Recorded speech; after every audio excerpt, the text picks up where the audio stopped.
Ebers-Moll equation, right? So the Ebers-Moll equation is very useful whenever we want to, if any voltages are given to you, any terminal voltages are given to you, then if you know the terminal voltages and if you know the transistor design, then you can calculate the currents, the terminal currents, right? So this is one, or vice versa. As long as you know the transistor design, right? That is what is the doping concentration, etc. on the and the various semiconductor properties, then you can estimate alphas and IEs and ICS, and using that you can relate any terminal voltage to any terminal current. Okay, so these things become very useful when you have to deal with transistors in circuit design. So before I finish the BJT chapter, so a lot of the BJT chapter, unfortunately, this semester, because we are delayed in completing the syllabus, we are not going to include a lot of it in the syllabus. So Professor Amisha has already shared the syllabus with you guys online. So let's discuss a few points I want to discuss before I take up our problems in BJT. So first thing is, so one, in the MOSFET, if you guys remember, let's consider an NMOS. So this is a p-type substrate, and this was my source, this was my drain. So if you look at this structure, what is one thing that strikes you? It is a symmetrical structure, right? In the sense that if I look at the cartoon, it looks symmetrical. Can I switch the source and drain? So suppose in this case, for example, I have drawn this to be the source and this to be the drain. Can I switch it instead and draw this as the source and this as drain? Would that impact the transistor functionality? No, right? Because the transistor being symmetric, source and drain are essentially can be switched. So normally when we look at an NMOS, we say the node which has the lowest voltage, we assign it as the source. Because we know that current, when the transistor is turned on, when the NMOS transistor is turned on, suppose I give a positive voltage here and this voltage is 0, then I know current flows from drain to source, right? Because electrons are sourced from the this is the source of electrons, this is the drain of electrons. So current flows in the opposite direction. So the node with the lowest voltage in the NMOS is normally considered as the source, and for the PMOS, the node with the highest voltage, right? Because there we are looking for the source of holes. And so holes will diffuse from high voltage to low voltage, drift from high voltage to low voltage. Electrons drift from low voltage to high voltage. So keep that in mind. Why is this important? Because remember, in all transistor equations, we deal with VGS, VDS. So any voltage is referenced with respect to the source. So hence it's important for you to, whenever you're going to look at a circuit which involves these transistors, you have to first identify where the source of the transistors are. And so hence it becomes important to understand that, and hence in MOSFETs you do that. What about BJT? In a BJT, can I flip the emitter and the base? Emitter and collector. Let's consider PNP BJT. So this is my emitter, this is my collector, and this is my base. Can I flip the emitter and the collector in the BJT? Anybody? No, sir. No. And why is that? Because emitter is heavily doped compared to the collector. So if we invert it. Correct. So remember always that the BJT is an asymmetric structure, right? And it's asymmetric. So let's look at the reason why it is asymmetric. Remember, when you want the BJT to work, right? Suppose this is your emitter, this is your collector, right? And this region, and this is your base. So remember, we want this to be in the active mode. So in the active mode, right, we want to ensure that there is some undepleted region available here, right? So if I want the emitter base, right? So for this junction, for the emitter base junction, what do I want? Suppose I consider this as a PNP, right? For active region operation, I want to ensure that most of the current in the forward bias junction of this emitter base junction is an hole current. So if I want to ensure that this is a whole current, means that I will make it an asymmetric junction so that I kill the electronic component in this junction. Now, which means that if I look at the depletion region here, it is going to be something like this, right? Because it's a P plus N junction, even though it's forward biased, there will be a depletion region, but the depletion region will be asymmetric. So most of the depletion region will fall on the base. Now, again, if you do a collector based junction here, now this is going to be a reverse bias junction, right? So when you look at the reverse bias junction, the reverse bias will cause a larger depletion width on both sides of the junction if I assume them to be of similar doping. Now, unfortunately, which I'm not going to teach you enough about this here, but what you want is when you apply a large bias across the collector base junction, your depletion region begins to widen, right?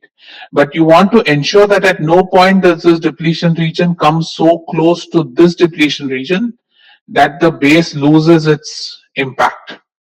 So we want to ensure that for the voltages that we are using, we don't want this depletion region to move much with respect to voltage. So what we do is we generally dope the collector slightly less than the emitter. So if you look at this, this is how we write. We write P plus and P minus here, right?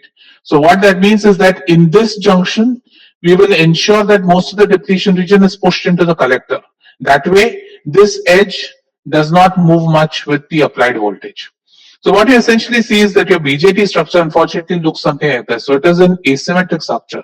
So which means that you cannot change the pins arbitrarily. Once you've designed the BJT with a particular node as the emitter, always that node should be used as emitter. You don't want, so I did mention the inverted mode of operation, but you generally do not want to use the inverted mode of operation when you're dealing with BJTs. So you directly, so hence this is one of the primary differences between the MOS and the BJT, and the reason why MOS is a preferred device when you have large circuits is primarily because MOS allows its source and drain to overlap. So when you start using a lot of MOSFETs, especially in integrated circuits, it becomes very easy to create circuits using MOSFETs because I don't have to worry about connecting a source to another MOS drain because it's one and the same.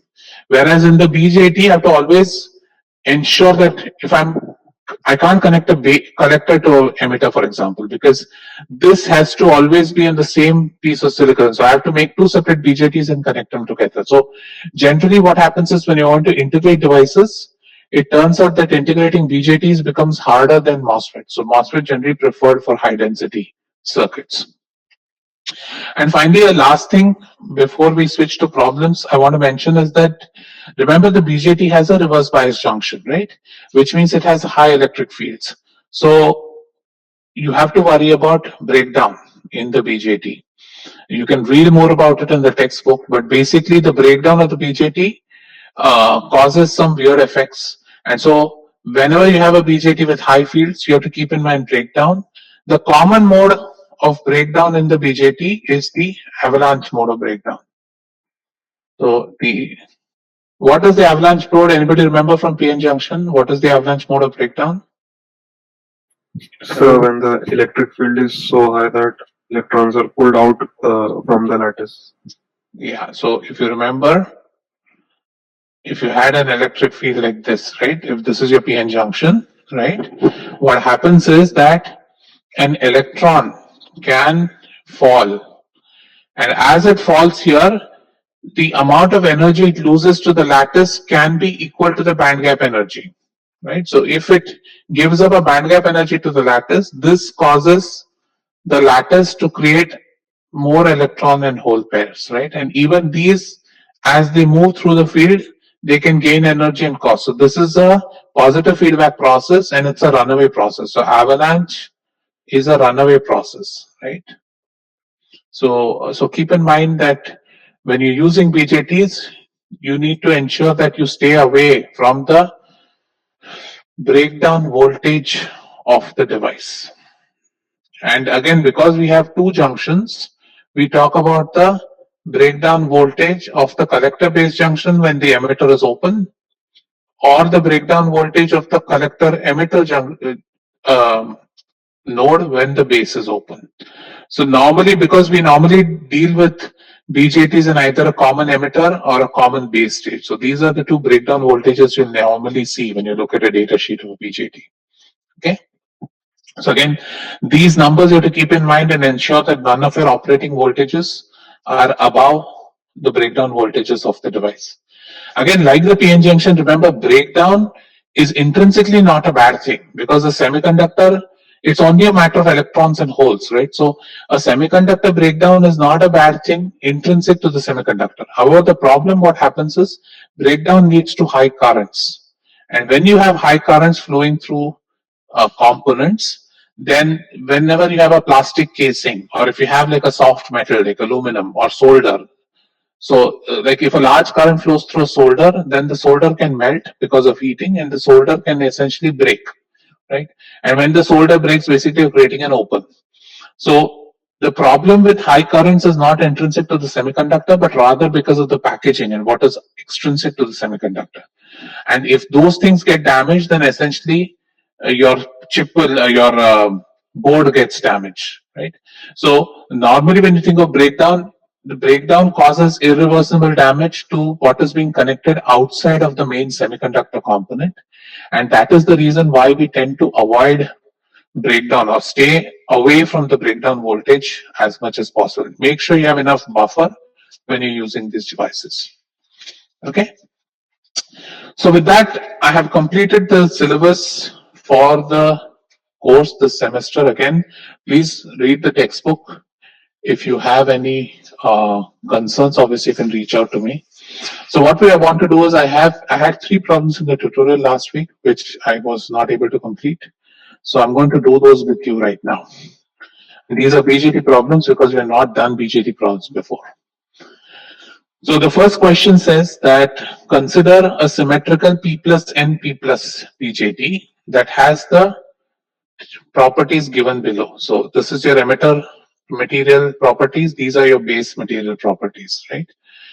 Question given is calculate the saturation current, IES and ICS, right? And why have I said they're equal? Because we have said that it's a symmetrical BJT, right? So whatever is the emitter is going to again repeat itself in the collector, right? So hence the saturation currents of both these diodes should be the same. Remember in BJT parlance, when we say saturation current means reverse saturation current. So that is the first question. So how would you calculate this? So QNI square dP by LPNB times area. Yeah, but the only difference here you have to remember that. So let's think about the BJT, right? In the BJT, only difference between the BJT and a regular diode and WB is given to you, right? So one thing you need to keep in mind is the BJT looks like a short base diode. And what does a short base diode mean? Right? So what does that mean? That means that if I think about the saturation current here, I don't have this infinite runway that I have. If I think about a PN junction, right? In a PN junction, I have the excess carrier concentration which would look like that, right? And so I assume that eventually in forward bias this goes to 0, and from that I can calculate the current through the BJT, through the PN junction diode, right? So in the BJT, because it's not at one, it's not a semi-infinite device, I can write my IES as, first of all, it is because it's P plus N, it's going to be dominated only by the holes. It's not going to have an impact of the electrons.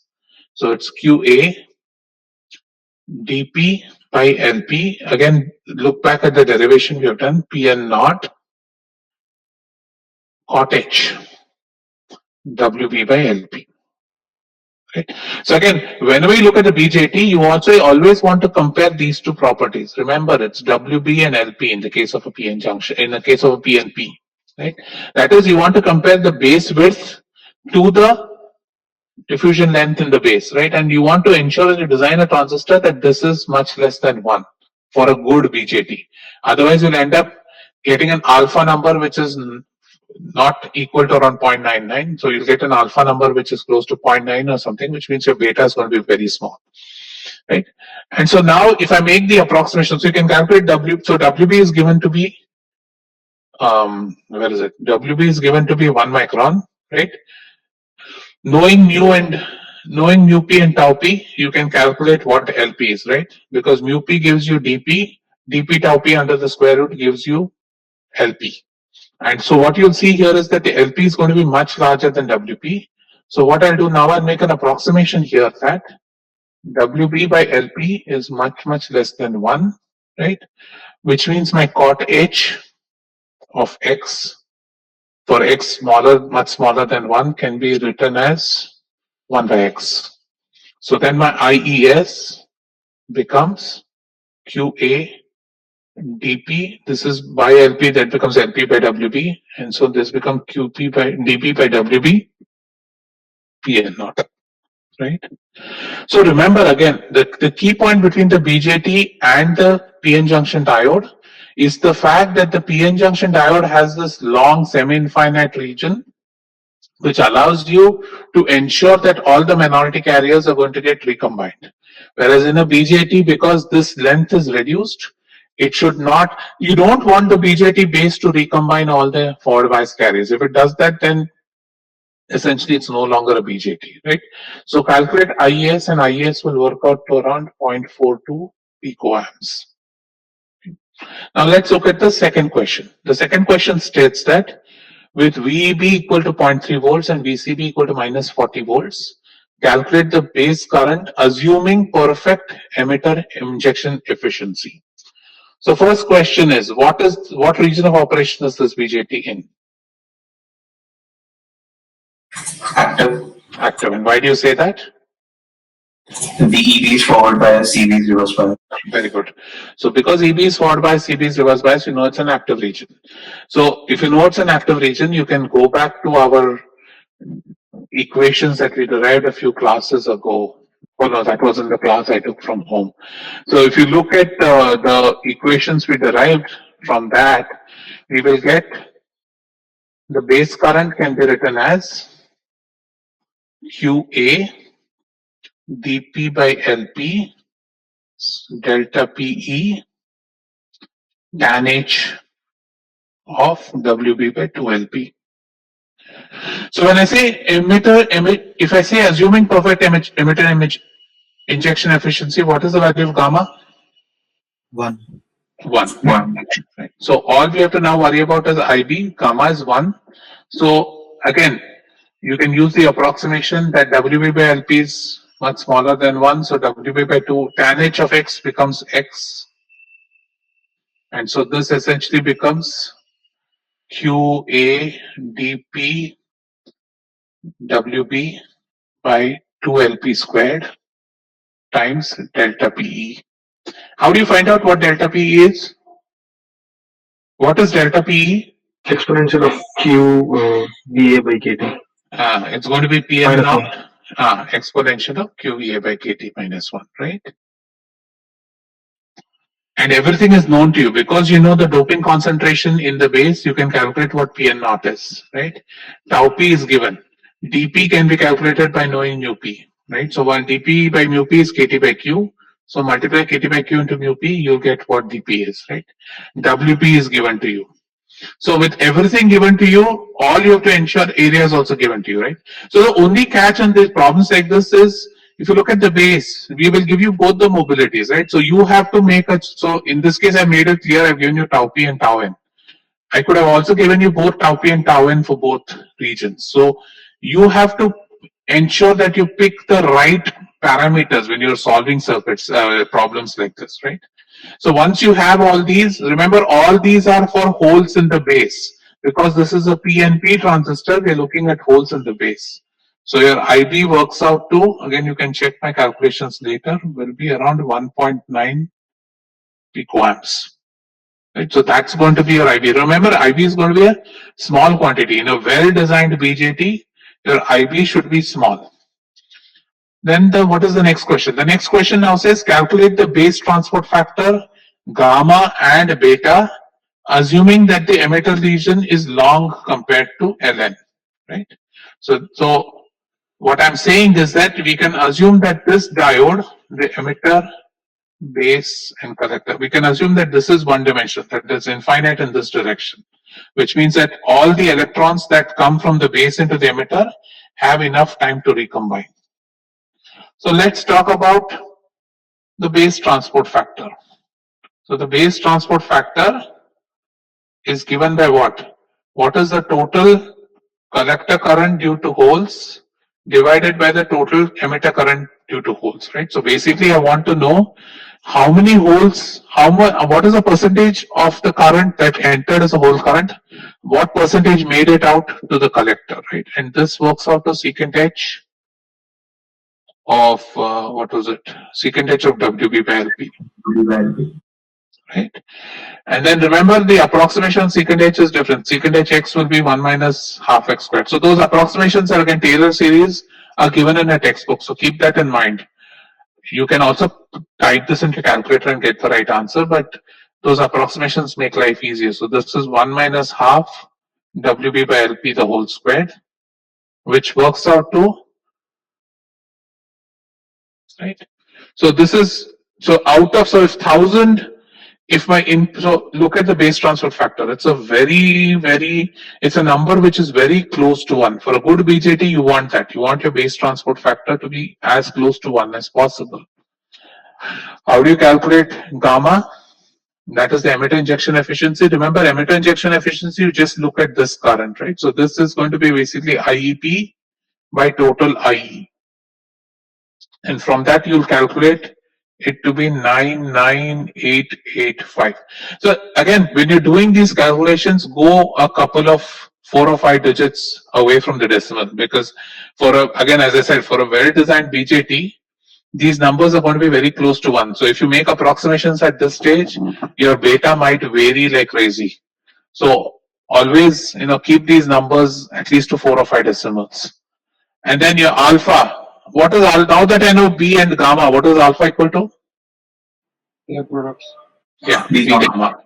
So B gamma, which works out to 0.9988. So see, now your alpha is also very small and close to 1. And so your beta is given by alpha by 1 minus alpha.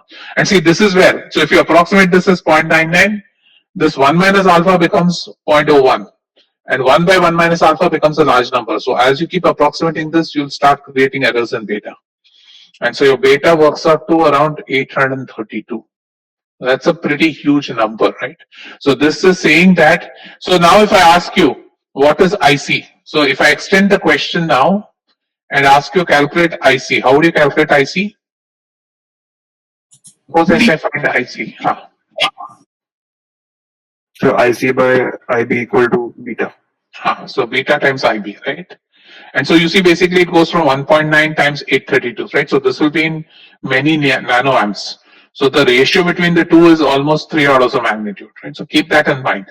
And if I ask you to find IE, how would you do that? So using alpha. Using alpha, right? So you know that IC is alpha times IE. So IE by IC by alpha will give you IE. Okay? Any questions here? Okay, so let's look at the next question. The next question is, in a PNP transistor, emitter doping is given to be this, base doping is given to be 10 power 17, base width is given to be 0.85, diffusion lengths are the same, 10 microns, tau and tau p are also the same. Find the emitter injection efficiency, find the base transport factor, and the transistor gains if the electron and hole mobility are so and so. Right? So it's again, what all is given. So if you look at the PNP transistor, right? So N in the emitter is given to be 5E18. N in the base is given to be 10 power 17. And N in the collector is not given.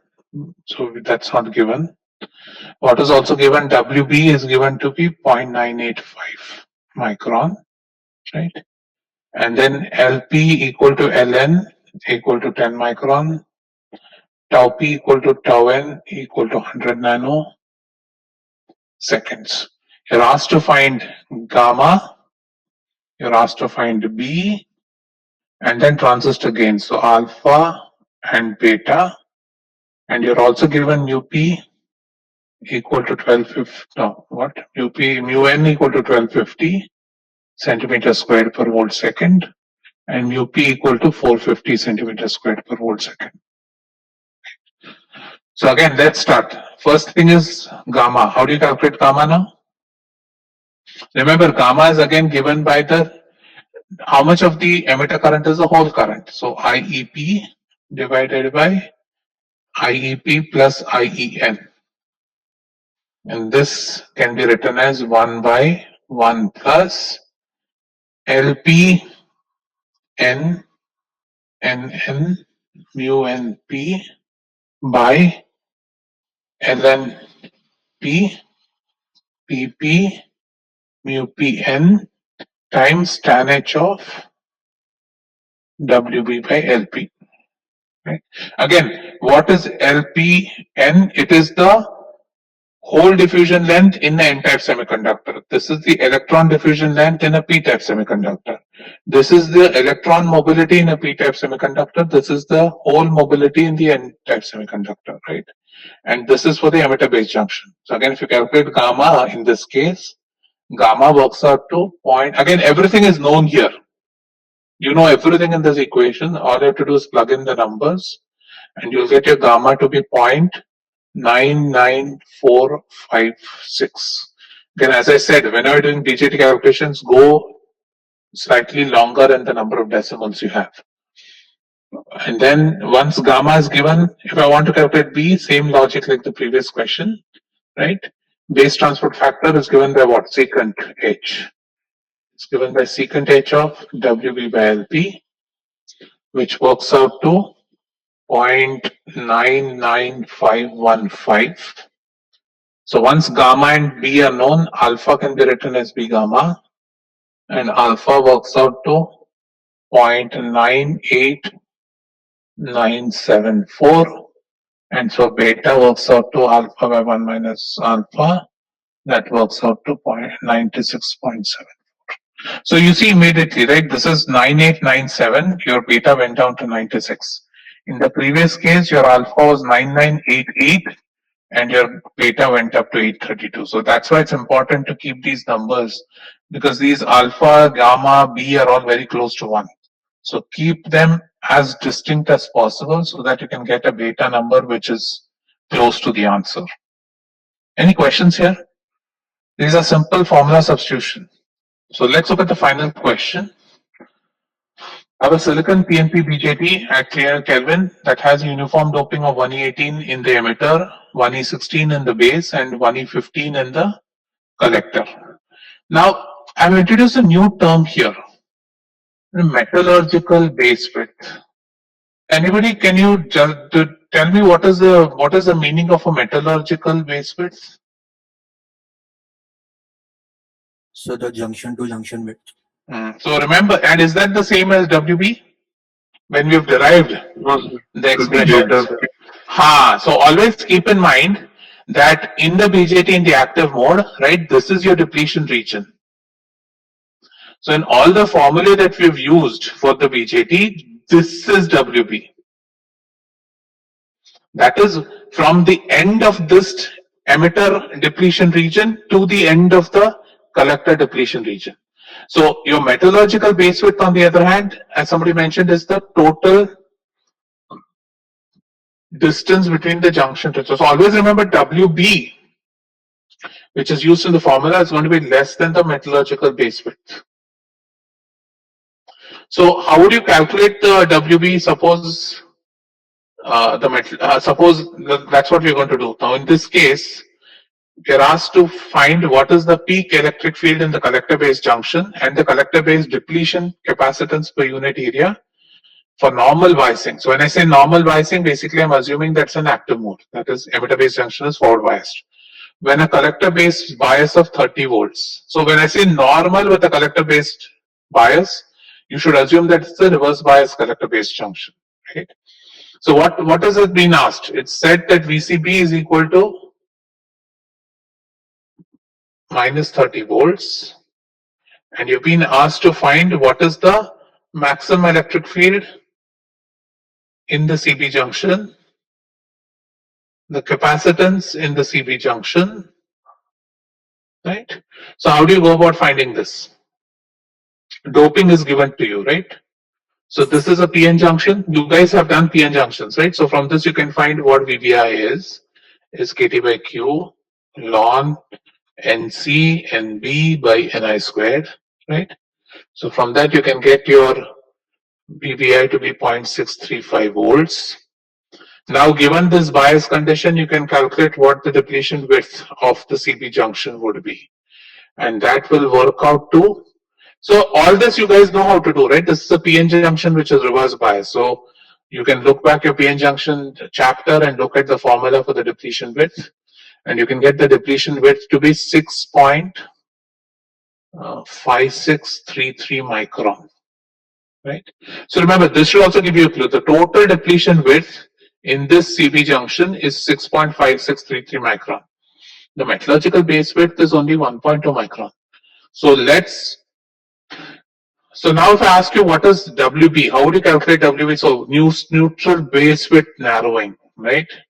So what I've asked you to find is what is what is WB at this voltage 30 volt applied, ignoring the emitter bias depletion region. So we're saying because it's forward biased, let's just ignore this. In reality, we can't ignore it. It will be some finite value, but let's just say I can ignore it. So I'm asking you to find what WB is. So how do you find WB if I know WCB? So the metallurgical base width Right. minus half of Is it half? We'll have to take the proportion ND by NI. And so what is the proportion? One is 10 power 16, one is 10 power 15. So what's the proportion? By 10. By 10 or by 11? By 10. No, this to this ratio is going to be 1:10, right? So if I want to take what is the total depletion width in the base, it is going to be 1 by 11 times W, right?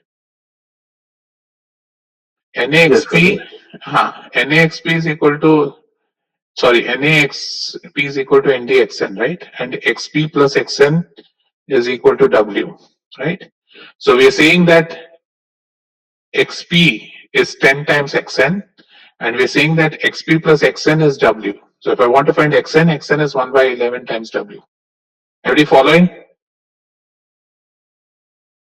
Right, so that would be 1.2 micron minus 6.5633 by 11, which works out to 0.6033 micron.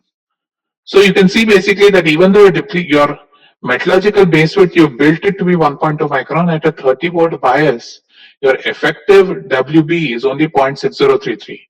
So which means that if I'd given you a third part of the question, like asking you to calculate what B is, calculate what gamma is, calculate what alpha is, etc., right? Then it's very important that for all those you use this as the WB value in the formulae. If you use 1.2, you're going to get a wrong answer. Right, so keep that in mind. And these are common questions we ask, that when you ask you to find out the beta for a given bias condition, if the metallurgical base width is given to you, you need to go through these calculations and find what the neutral base width is. So this WB is known as the neutral base width. That is all the total base minus all the depletion regions. So once I calculate that, then I can use it to calculate all alphas, betas, etc. Is that clear? Yes, sir. Okay. So with this, we are done with ED for this semester. So thank you. And then we won't have a class on Saturday. So I guess all the best for the comp break then.